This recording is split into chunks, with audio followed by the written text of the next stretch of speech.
This week on TGC News, background checks, a bunch of new guns, and some industry drama. Let's get to it.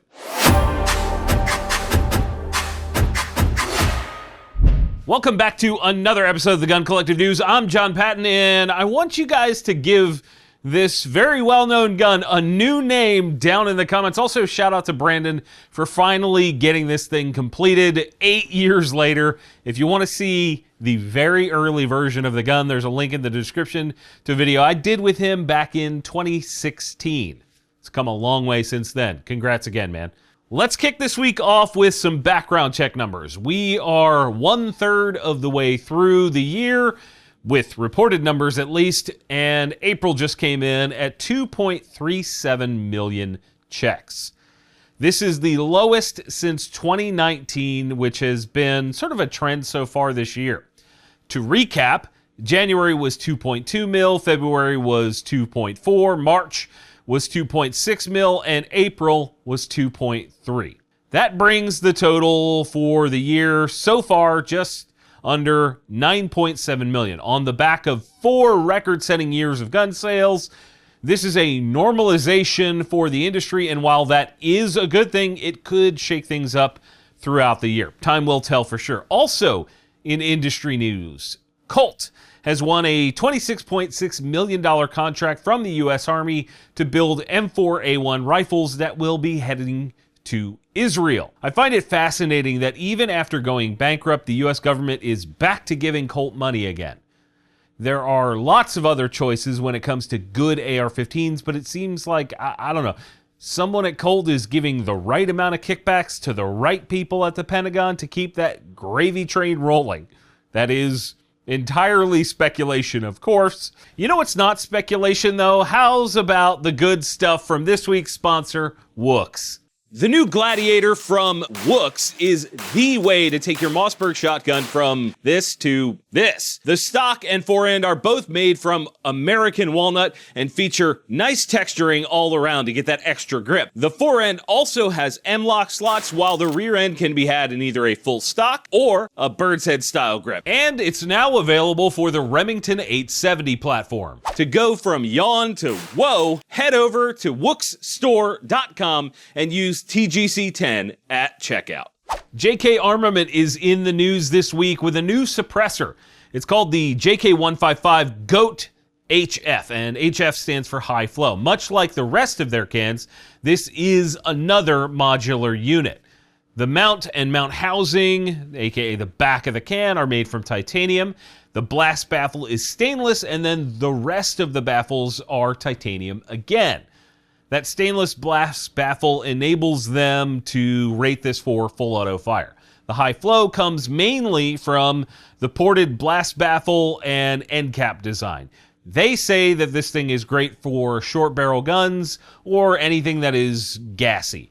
Total weight on the can is 13.4 ounces at full attention and can be run down to 4.4 ounces by removing baffles and making the can way worse generally. Overall, full length is 7 inches, and that is right on par with some other lightweight cans on the market. MSRP is $10.50, which is not the cheapest out there, but you're paying extra for modularity, so okay. Maxim Defense also has a new suppressor this week. It's called the MSX PRS 338. And for that big bore style can, it's actually on the lighter weight side at 19 ounces. It achieves that with aluminum baffles, which I'm not a super big fan of for that. And it also has a titanium thread insert on the back. They say that it's meant for hunting applications or PRS shooting, hence the name. However, they list it as having a limited rate of fire. They say you should only shoot up to 20 rounds at 1 round per second and then allow the can to completely cool to ambient temperature. That sounds kind of silly until you remember that most of the calibers that would require such a big bore are very expensive, like $2 to $5 a shot, so you're not super likely to be ripping through rounds. I don't know. MSRP here is just shy of $1,000, which is roughly $70 more than the YHM Bad Larry 338 suppressor that is 2 ounces less and made from stainless and cobalt with no firing rate issues. I'm not saying that the Maxim can isn't good, I'm just saying they have some competition. Walther is in the news this week with a new pistol. Sort of. It's the return of the PPK and PPKS in 32 ACP. So the same gun as before, in a cartridge they released it in before, and very likely stopped making because it didn't sell well, that is back. Barrel length is 3.3 inches, the mags hold 7 rounds, and it weighs about the same as most carry guns. MSRP is, holy shit, when did these get so expensive? $970 in both black and stainless versions. I mean, don't get me wrong. I'm sure a few like old people and leather vest enthusiasts will grab these.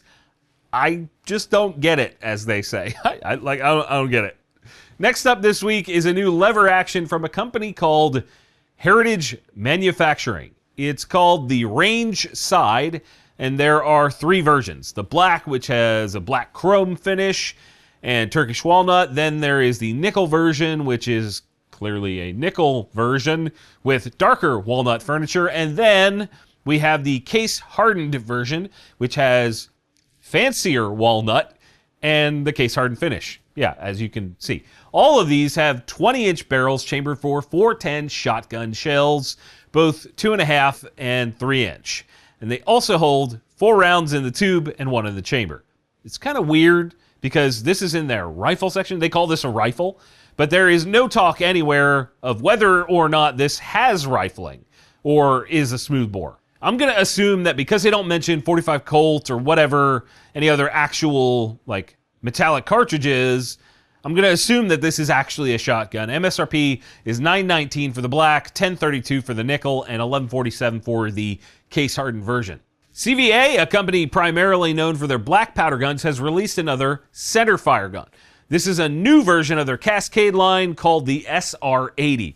It's a scout-style bolt-action that comes with Williams iron sights, a forward-mounted pick rail, and AICS pattern mags. It's available in either 308 or 350 Legend. The barrels are 18 inches and come with a brake. MSRP here is $925. In their promo video, they say that this is the rifle to own if you could only own one, and all I could think is LOL wrong. I'd love to hear what you guys think about scout rifles in 2024 down in the comments. The only way to see some of the top content creators, brands, and latest products in the gun industry is to get a ticket right now to GunCon at guncon.net and join us June 29th at Brownells in Grinnell, Iowa. GunCon.net. There are very few tickets left, so get them while they last. Moving on from there, it's time for me to address some confusion, drama, whatever you want to call it, surrounding our latest review video. This is going to take a minute to explain, so stick with me. I want you guys to get the full story from my perspective.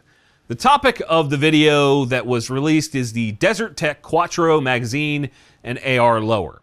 In our video, we dropped the magazines from roughly 5 feet off the ground onto pavement. They were fully loaded, and they failed miserably.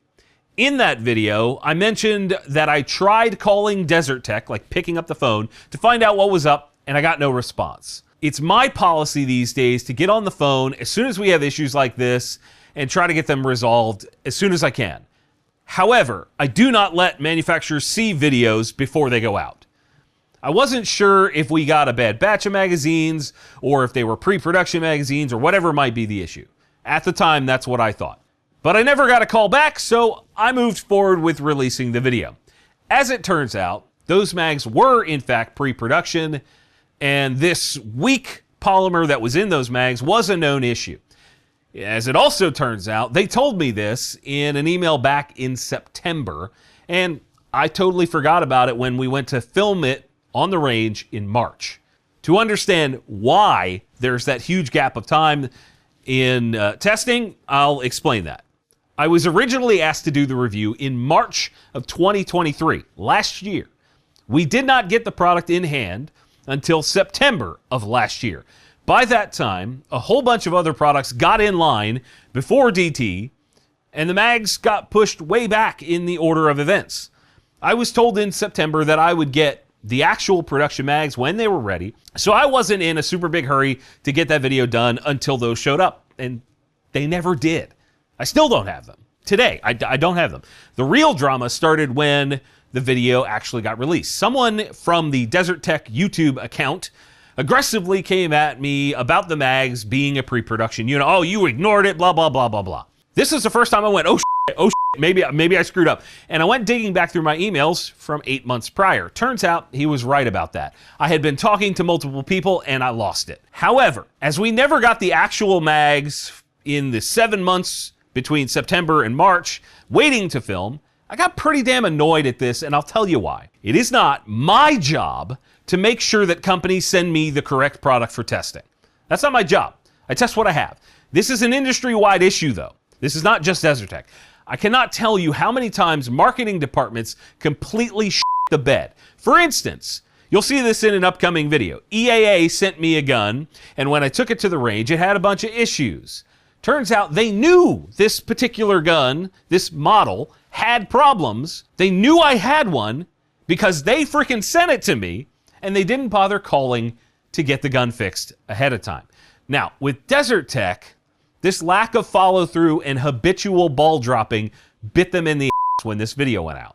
However, a few days ago, they released a video where they showcased the current production mags going through a whole battery of drop testing, more than we did, and they all performed pretty well. If you guys want to see that video, there's a link in the description. Now, if you guys want to see this, and if I ever get the actual production magazines, I'll redo the testing just to be fair to them. I also put a note on that video to make sure that people understand those are pre-production mags. I forgot at the time, sorry. Aside from that, I want anyone in the gun industry that's still watching to pay attention here. The lack of follow-through, dropped balls, and broken promises are flat out ridiculous. Get your shit together. I currently run, John Patton, I run multiple businesses, 3 YouTube channels, and a growing event, and I still manage to mostly stay on top of communications. Just get your crap together. It's because of things like this and several other reasons, I feel like I've just become jaded. I hope that sort of clarifies something for a lot of you guys. Thanks as always for listening and watching. I appreciate all of you that watch all the videos and give a shit about what we do here. Thanks. See you soon.